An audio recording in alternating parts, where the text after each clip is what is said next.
তো জিহ্বাটা বের করেন তো দেখি। জিহ্বাটা বের করলে একটু এই এই যে ফোলাটা সেটা একটু ভিতরের দিকে চলে যায়, এটাকে বলা হয় টাকসাইন। এই টাকসাইনটা যখন পজিটিভ তখন আমরা অনেক ক্ষেত্রে শিওর হতে পারি যে এটি থাইরোগ্লোসাল সিস্ট।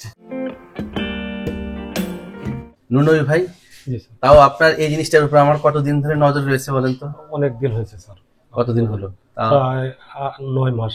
প্রায় 9 মাস ধরে আমরা এই জিনিসটা নিয়ে আছি, তাই না? যে জি কি স্যার। করতে হবে, কি করা যায়, তাই তো? জি স্যার। সো ভিউয়ার্স, আপনারা খেয়াল করুন, আমার একজন সম্মানিত পেশেন্ট, তিনি এখন অপারেশনের জন্য অপারেশন থিয়েটারে আছেন। নাম হচ্ছে নুনবী, তিনি একজন পুলিশ কর্মকর্তা। তো বেশ কিছুদিন আগে সে প্রথম আমার চেম্বারে আসেন। আসার পর আমাকে দেখায় স্যার গলার সামনে একটি ফোলা। তো স্বাভাবিকভাবেই গলার সামনে পুরুষদের এই যে একটি ফোলা জিনিস থাকে, যেটাকে আমরা বলছি আদামস আপেল, অর্থাৎ এটি একটি থাইরয়েড কার্টিলেজ। হ্যাঁ, তো এরকম সাধারণত থাকে, এবং কারো একটু প্রমিনেন্সিটা একটু বেশি, কারো একটু কম। তো এটা এত শক্ত, এই যে আমি বাড়ি দিচ্ছি, মানে খুবই শক্ত, তাই না? খুবই শক্ত। তো এই জিনিসটা প্রথমে আমরা এরকমই চিন্তা করেছিলাম যে এটি একটি অ্যাডামস আপেল। হ্যাঁ, অ্যাডামস আপেলটা কি জিনিস, এটার কিন্তু একটি কাহিনী আছে। হ্যাঁ, আদম এবং হাওয়ার কাহিনী তো নিশ্চয়ই জানেন। হাওয়া এবং আদম, হ্যাঁ, মানে আল্লাহর নিষেধ ছিল যে সে যাতে কোনোভাবেই, হ্যাঁ, মানে হাওয়া এবং আদম তো তো পুরো কাহিনীটা হচ্ছে যে একটা গন্ধ ফল খাওয়া নিষেধ করা ছিল, যে এটা সেজন্য না খায়। হ্যাঁ, কিন্তু শয়তানের খপ্পরে পড়ে, তাই না? তো আদম যখন ওই গন্ধব যে ফলটি খায়, খেতে যে তার এই পর্যন্ত যখন আসছে, তখন তার মনে হয়েছে হায় হায়, আমার তো এই ফলটা খাওয়া নিষেধ ছিল, ঠিক আছে? আর তখনই সে, মানে ওই গলধকরণ করাটা বা গেলার যে বিষয়টা, সে না গিলে সেই জায়গাতে স্টপ করে দেয়, এবং তখন ওই গন্ধক ফলটা সামনে এই পর্যন্তই থাকে, এটা আর গলধকরণ হয় না। এবং সেই ইতিহাস থেকেই এটাকে বলা হয় আদামস আপেল। মূলত মেডিকেল সায়েন্সের ভাষায় এটি একটি থাইরয়েড কার্টিলেজের প্রমিনেন্সি। হ্যাঁ, যে থাইরয়েড গ্ল্যান্ড থাকে তার ঠিক উপরিভাগে থাইরয়েড কার্টিলেজ থাকে, এটি ল্যারিংসের একটি পার্ট। দুই পাশে দুটি থাইরয়েড ল্যামিনা আছে, এবং সেটার প্রমিনেন্সিটা একটি কার্টিলেজ দিয়ে তৈরি হয়, এবং যেটি এভাবে পুরুষদের একটু বেশি দেখা যায়। তাহলে কি সমস্যা হচ্ছিল আমি একটু জানতে চাই। নুরনবী ভাই, আপনার কি সমস্যা হচ্ছিল? স্যার, এটা দিন দিন বড় হচ্ছে। রাইট। বড় হচ্ছে, আর অনেক ছিল, শক্ত স্যার, অনেক ফুল। আচ্ছা আচ্ছা। দিন দিন বড় হচ্ছে। তো আমাদের কনফিউশনটা এরকমই আসলো যে যে আদামস আপেল বা এই প্রমিনেন্সিটা যেমন থাকার কথা, এটা কিন্তু দিন দিন আবার যে বড় হয়ে যাবে বিষয়টা তা না। যখন এটি একটু সন্দেহজনক হলো, তখন আমরা কিছু চেক আপ করলাম। মূলত তার একটি আলট্রাসোনোগ্রাম করলাম, এবং এখান থেকে রস পরীক্ষা করলাম। করার পর আমরা দেখলাম যে তার এটি আসলে থাইরোগ্লোসাল সিস্ট। থাইরোগ্লোসাল সিস্ট, এবং ইতিহাস ঘেটে দেখলাম যে অনেক ছোটবেলায় আপনার ছোট্ট একটি গোটার মতন ছিল এই জায়গায়, রাইট? তো সেইটা তখন আমলে নেওয়া হয়নি।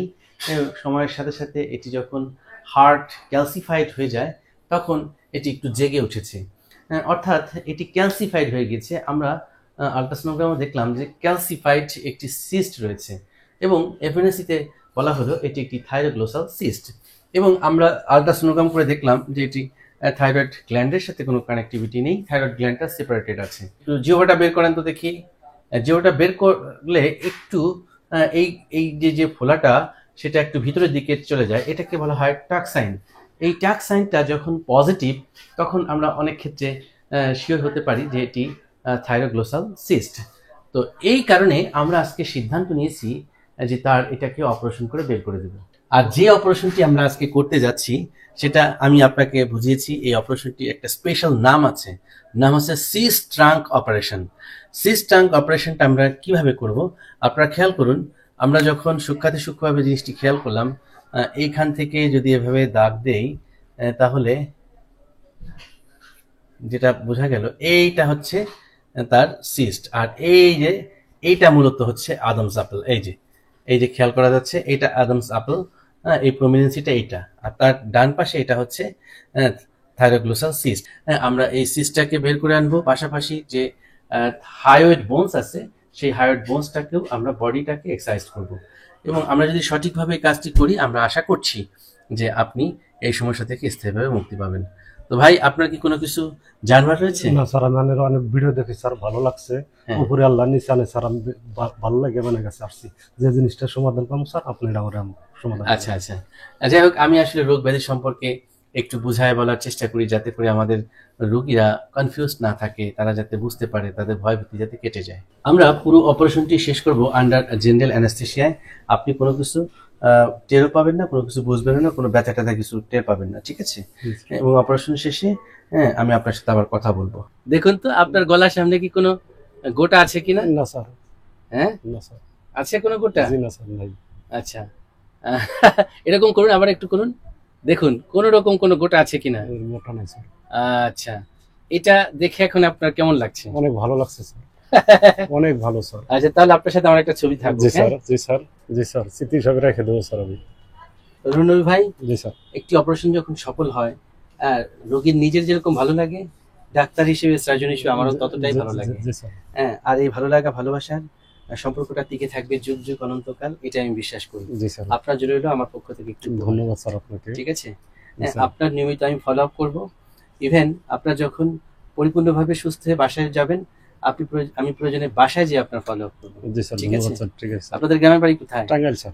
টাঙ্গাইল। আচ্ছা, টাঙ্গাইল অবশ্য পেশেন্স ফুল অফ ইন হাউসে কয়েকবার গিয়েছি, আপনার জন্য আমি আরো একবার যাবো। ধন্যবাদ ঠিক স্যার। আছে? ধন্যবাদ স্যার। সো ভিউয়ার্স, এরকম থাইরোগ্লোসাল সিস্ট নিয়ে আপনারা যারা ভয় পাচ্ছেন, ভুগছেন দীর্ঘদিন ধরে, যে গলার সামনে এই সিস্ট বের করলে আবার কি হবে, শ্বাসনালী কেটে যাবে কিনা, বয়সের কোনো পরিবর্তন হবে কিনা, ঠিক মতন গিলতে পারবো কিনা, খেতে পারবো কিনা, এই ভয় যাদের করছে, আপনারা ভয় পাবেন না। মনে রাখবেন, সঠিক সময়ে একজন দক্ষ সার্জন দিয়ে যদি আপনি অপারেশন করান, তাহলে সহজেই আপনি ভালো হয়ে যাবেন। আপনি আপনার নিকটস্থ একজন সার্জনকে নির্বাচন করুন, সঠিক সময়ে চিকিৎসা গ্রহণ করুন, দেখবেন যে আপনি সুস্থ হয়ে গেছেন। Thank you very much for watching this video.